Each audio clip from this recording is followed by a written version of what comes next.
पण हे वेगवेगळ्या स्तरातून सातत्यानं हे होताना आपण पाहतोय. हे का होतंय? याच्या मागची काय भूमिका असू शकेल?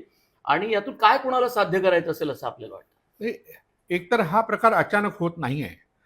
माझं जे निरीक्षण आहे ते अनुसार यात एक योजनाबद्ध कट आहे की अशा तऱ्हेचं वातावरण कलुषित करणं, जी आदर्श आपली आहेत आणि आपल्याला प्रेरणा ज्यातून मिळू शकेल अशा लोकांचं व्यक्तिमत्वच डागाळणं असा एक योजनाबद्ध कट आहे. आणि याच्या मुळाशी कोणीतरी असलं पाहिजे, त्याचा शोध आपण घेतला पाहिजे. कारण वारंवार ही विधानं करणं, उदयनराजे भोसले सारख्यांनी हे विधान करणं की अफजल खानाची जी कबर आहे ती आता उदयनराजे भोसलेंच्या ताब्यात आहे, ती उद्ध्वस्त न करता त्या औरंगजेबाच्या कबरीबद्दल गोष्टी करणे, औरंगजेब विलन करायचा आणि मग त्या निमित्तानं मुस्लिम विरोधी वातावरण तयार करायचं, हिंदूंचं ध्रुवीकरण करायचं, हा योजनाबद्ध कटाचा भाग आहे. अचानक हे होत नाही. नितेश राणे बोलतात किंवा उदयनराजे भोसले किंवा नरेश मस्के बोलले, आता खासदार शिवसेनेचे लोकसभेत बोलले आज. तर अशा तऱ्हेने हे सर्वच बोलतात एकमुखानी, याचा अर्थ त्यांना कोणतरी टास्क दिलेला आहे. पण मग औरंगजेबाबद्दल त्याच्या उदात्तीकरणाचा जेव्हा प्रयत्न होतो किंवा त्याचं कौतुक केलं जातं, त्याचा निषेध करताना लोक कमी पडतात असं त्या बाजूनं बोललं जातं. नाही, मुळात कसं औरंगजेबाचं कौतुक होते असं मला वाटत नाही. उदात्तीकरण सुद्धा होत नाही. आता औरंगजेबाची कबर जिथे आहे ती त्याच्या इच्छेनुसार झालेली आहे. औरंगजेबाचा मृत्यू काही खुलताबादला झालेला नाही. मी कबर पाहिली, 50 वर्षांपूर्वी पाहिली. ती कबर आहे त्या स्थितीत अजूनही आहे. आणि आता जे त्याचे गुरु होते त्या अवतीभोवती जे सुफी संत होते त्या परिसरात आपल्याला गाडण्यात यावं, दफन करण्यात यावं अशी त्याची इच्छा होती. त्यानुसार त्याला तिथे आणण्यात आलं. आणि दुसरी गोष्ट आपण लक्षात घेतली पाहिजे, उदयनराजे भोसले ज्या कुळाचे आहेत असं स्वतःला मानतात, त्यांच्या कुळात संभाजी महाराजांचा जो मुलगा होता ज्याचं नाव शाहू होतं, त्यांनी माथा टेकला होता. हे एक वास्तव आपण नाकारता कामा नये. का टेकला त्यांनी? राजकीय कारण असेल, येशूबाई कैदेत होत्या, सगळं मान्य आहे.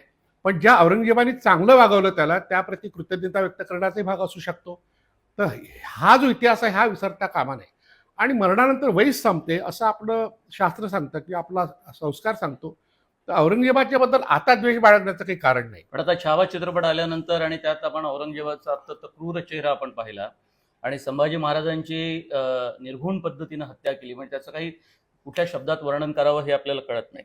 असं असताना एक नव्या पद्धतीचं वातावरण आपण आता समाजामध्ये पाहतोय. एकतर संभाजी महाराजांचं कर्तृत्व हे लोकांसमोर आलेलंच आहे, पण एक वेगळा हेतू सुद्धा साधला गेला या निमित्तानं. नाही, मुळात कसं औरंगजेब हा क्रूर होता याबद्दल वादच नाही. म्हणजे त्यांनी आपल्या भावालाही वाईट वागवलं, त्याचे डोळे काढले, किंवा वडिलांना त्यांनी कैदेत ठेवलं होतं. म्हणजे त्याचं उदात्तीकरण करणारे लोक मूर्खच आहेत. त्याचा जेवढा निषेध करावा तेवढा करावाच लागेल. पण आता मी संभाजी महाराजांवर 3 पुस्तकं लिहिली आहेत. शाक्तवीर शंभूराजे आहे, आरोपीच्या विंद्रात संभाजी, माझं पुस्तक खूप मोठ्या प्रमाणात वाचलं जाते आहे. अलीकडे मी शिवचरित्राची शंभूराजे पुस्तक लिहिलं, पुन्हाही शंभू राजावर पुस्तक लिहिणारच आहेत, कारण खूप मोठं व्यक्तिमत्व होतं. पण वारंवार संभाजी महाराजांवर किंवा शिवचरित्रावर जेवढे काही सिनेमे निघतात अलीकडे, त्यात मुस्लिम द्वेष निर्माण करणं हा एक हेतू आहे. त्यांना ते संभाजी महाराजाबद्दल काही देणं घेणं नाही. कोरटकर ज्या तऱ्हेने बोलला शिवाजी महाराजाबद्दल, अशा प्रकारची भावना त्यांच्या मनात आहे. त्यांचा अंतस्थ हेतू फार वेगळा आहे. आता राहिला प्रश्न, जो क्रूरपणे जो वागला औरंगजेब शेवटच्या काळामध्ये, 39 दिवस त्यांनी छळलं संभाजी महाराजांना, तर त्याची माहिती कुठे मिळते आपल्याला? मल्हार रामराव चिटणीसाच्या बखरीत मिळते. त्याच्या आधीच्या कोणत्याही अस्सल साधनात ती माहिती मिळत नाही. मल्हार रामराव चिटणीसाचे जे खापर पणजोबा होते, बाळाजीवजी चिटणीस, त्याला हत्तीच्या पायदळी तुडवलं संभाजी महाराजांनी. याचा सूड घेण्याकरता संभाजी महाराजांचं चरित्र आणि चारित्र्य जे विकृत केलं ते मल्हार रामराव चिटणीसांनी. त्यांनी अशा तऱ्हेचा छळ झाला हे दाखवलं. म्हणजे त्याला तो छळ व्हावा असं वाटत होतं, याचा अर्थ त्याचाही हेतू होता अशा तऱ्हेने संभाजी महाराजांना हीन लेखण्याचा. आणि त्याचेच प्रतिबिंब छावासारख्या सिनेमात आपल्याला पाहायला मिळतं. म्हणजे पेशवाईच्या अंतानंतर, म्हणजे 1822च्या दरम्यान ही बखर लिहिली गेली. त्यानंतर जेवढ्या लोकांनी लिहिलं, त्यात वसंत कानेटकर असो की भुवा भावे असो, सगळ्या लोकांनी संभाजी महाराजांना वाईटच ठरवलेलं आहे. अगदी गोळवलकर गुरुजी संघाचे जे सरसंघ चालक होते, त्यांनी संभाजी महाराजांचं चरित्र विकृत केलं आहे. सावरकरांनी विकृत केलं आहे. ही मोठी यादी आहे. का वारंवार घडतं? जसं आता योजनाबद्ध पद्धतीने हे सगळं मांडलं जात आहे, त्याच पद्धतीने संभाजी महाराजांच्या विरोधात जे वातावरण तयार केलं महाराष्ट्रात गेल्या 100-150 वर्षात, हे सुद्धा योजनाबद्ध कटाचा भाग आहे. आणि संभाजी महाराजांचं जे चरित्र आहे ते लोकांपुढे आणलं वासी बेंद्रेनी. त्यानंतर सुद्धा छावामध्ये काही गोष्टी चुकीच्या आल्या आहेत. मुळात शिवाजी सावंतांच्या कादंबरीमध्ये चुकीची माहिती आलेली आहे. मी त्यावर लिहिलं आहे. जयसिंगराव पवारांनी जो संभाजी महाराज स्मारक ग्रंथ लिहिला, त्याच्या प्रस्तावनेत त्यांनी खूप गोष्टी स्पष्ट केल्या आहेत. त्यावरही मी भाष्य केलेलं आहे. तेव्हा माझ्या असं लक्षात आलं की हा शेवटला जो भाग आहे संभाजी महाराजांच्या छळाचा, अच्छा. तो जाणीवपूर्वक हा तीव्र, कठोर आणि विकृत करण्यात आलाय. एखाद्या माणसाला डोळे फोडल्यानंतर तो किती काळ जिवंत राहू शकतो? डोळे काढता येतात, पण सळ्या जर तुम्ही त्याच्या डोळ्यात टाकल्या असतील तर मेंदूपर्यंत पोहोचतील ना त्या. मेंदू जर मेला तर माणूस किती काळ जिवंत राहू शकतो? हा 39 दिवसाचा जो काळ आहे छळाचा, त्याचा अभ्यास व्हायला पाहिजे. आणि हा विकृत पद्धतीने यासाठी रंगवला जातो की औरंगजेब क्रूर आहे म्हणजे सगळेच मुसलमान क्रूर आहे. कारण जे बबन पुरंदरेच्या सगळ्या पुस्तकामध्ये त्यांनी मुस्लिम हा विलन दाखवला, खलनायक दाखवला, जाणीवपूर्वक केलाय. म्हणजे RSSच्या कटाचा हा एक भाग आहे, आता तो कट चालू आहे. पण नितेश राणे असो की आणखी कोणी बोलत असेल तर हे योजनाबद्ध पद्धतीने त्यांना कोणतरी सांगितलं असं बोला म्हणून, असं मला वाटतं.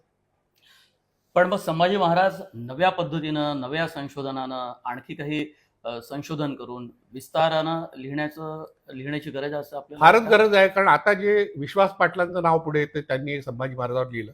पण जेव्हा त्यांना काही प्रश्न विचारले की संभाजी महाराजांना पकडून देण्यात एका ब्राह्मणाचा हात होता, त्यावर ते काहीच बोलले नाही. किंवा छळाबद्दलही काही गोष्टी, एक प्रश्न महत्वाचा आहे संभाजी महाराजांच्या शेवटल्या काळाबद्दल की त्यांना मुस्लिम हो असं औरंगजेबाने म्हटलं.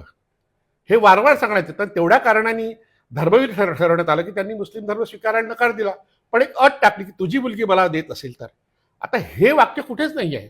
मुकरब खालानी पकडल्यानंतर तारिखे दिलकुशा म्हणा, ईश्वरचंद्र नागरांनी जी काही पुस्तकं लिहिली आहेत किंवा फुतवाते आलमगिरी ह्या ग्रंथामध्ये औरंगजेबाच्या बद्दलची माहिती आहे, त्यात हे प्रश्नच नाही आहे. जे प्रश्न विचारले औरंगजेबाने 3 प्रश्न आहेत की तुझ्या खजिन्याच्या चाव्या कुठे आहेत त्या मला दे, माझे लोक फितूर झाले आहेत त्यांची नावं मला सांग आणि तुझे किल्ले मला परत दे. इथे तू मुस्लिम हो असं कुठेच म्हटलेलं नाही आहे संभाजी महाराजांना. आणि त्यानंतरही शाहू महाराज जे संभाजी महाराजांचे पुत्र होते ते बराच काळ 25 वर्ष जवळपास औरंगजेबाच्या कैदेत होते. त्या काळात औरंगजेबाने खूपदा प्रयत्न केला त्यांना मुस्लिम करण्याचा, पण नाही करू शकले ना. त्याच्या मुलीने विरोध केला, नाही याला मुस्लिम नाही होऊ द्यायचं. म्हणजे क्रूर होता तो याबद्दल प्रश्नच नाही. पण मुस्लिम होणे किंवा हिंदू धर्म त्यागणे हा मुद्दाच नाही.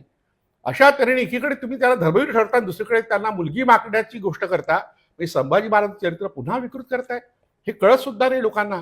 धर्मवीर सिनेमा निघाला, त्याचे 2 भाग निघाले, आता अनेक लोक स्वतःला धर्मवीर म्हणतात.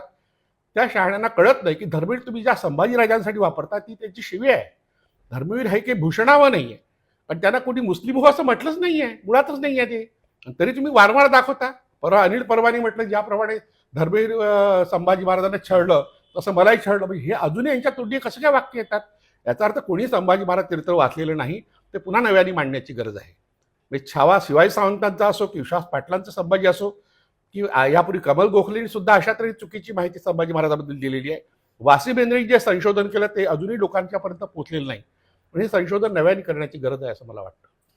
पण या निमित्तानं लोकांपर्यंत संभाजी महाराजांचं कर्तृत्व पोहोचलं, हा त्यातला एक चांगला भाग म्हणता येईल आपल्याला. ते फार महत्वाचा भाग आहे. संभाजी महाराजांनी त्यांना 9च वर्ष मिळाले, आयुष्याचे 9 वर्ष मिळाले. 1680ला छत्रपती शिवाजी महाराज गेले, 1689ला संभाजी महाराजांचा मृत्यू झाला. 9 वर्षात त्यांनी स्वराज्याचा खजिना भरला. सगळे किल्ले जे होते शिवाजी महाराजांचे परत गेलेले परत आणले आणि अतिशय मुत्सद्दीपणाने राज्य केलं. कोणत्याही प्रकारे व्यसनाच्या आहारी ते गेले नाही. कोणत्या स्त्रीवर त्यांनी अत्याचार केलेला नाही. उलट आपल्या पत्नीला पूर्ण अधिकार दिले. स्त्रियांना सन्मान देण्याचा जो संस्कार आहे तो संभाजी महाराजांच्या चरित्रात आपल्याला दिसतो. हे म्हणजे शिवाजी महाराजांच्या पुढचं पाऊल आहे. शिवाजी महाराजांनी जे जे करता आले ते 9 वर्षात संभाजी महाराजांनी केलं. त्यावर त्यांचं कर्तृत्व लोकांपर्यंत आता या निमित्ताने येते आहे. पुस्तकं वाचली जात आहेत, लोक चर्चा करतायत, आपणही चर्चा करतो आहोत. हे जमेची बाजू आहे या सगळ्या चर्चेची, असं मला वाटतं. ही मुलाखत कशी वाटली तुम्ही कमेंट बॉक्समध्ये जरूर कळवा. आणि तुम्ही जर मॅक्स महाराष्ट्र आमचं डिजिटल चॅनल सबस्क्राईब केलं नसेल तर ते अवश्य करा. खूप खूप धन्यवाद. प्रेक्षकांचे आभार.